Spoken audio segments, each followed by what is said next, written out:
আমি অবাক হয়েছি। 99 রানে থাকা শান্ত যখন সেঞ্চুরির শেষ রানটা নিয়ে ফেললেন, সেঞ্চুরি হয়ে গেল নাজমুল হোসেন শান্তর, অথচ শান্তর আগেই সেলিব্রেশন করে বসলেন মুশফিকুর রহিম। আর এতে বোঝাই যাচ্ছিল শান্তর থেকেও মুশফিকুর রহিম চাচ্ছিলেন নাজমুল হোসেন শান্ত সেঞ্চুরিটা পাক, কারণ এই সেঞ্চুরির মাধ্যমে অধিনায়ক নাজমুল হোসেন শান্তর প্রত্যাবর্তন। এরপর সেঞ্চুরির সেলিব্রেশন করতে দেখা যায় নাজমুল হোসেন শান্তকে, তবে সেলিব্রেশন করতে গিয়ে বিপদেও পড়েছিলেন তিনি। তাই তো নিজেও হাসলেন, সতীর্থরা তালি দিতে গিয়েও হাসলেন। বড় ভাই মুশফিকুর রহিম তাকে যেভাবে সঙ্গ দিয়েছে তা ছিল এক কথায় অসাধারণ।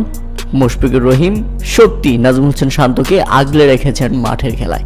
শান্ত যখন হেলমেট খুলে আগ্রাসী সেলিব্রেশন করতে যান, লাফিয়ে উপরে ওঠেন, এ সময় তাকে আরও একটা লাফ দিতে হয়েছিল, কেননা শ্রীলঙ্কার ফিল্ডারের থ্রো করা বল তার দিকে তেড়ে আসছিল আরও একবার।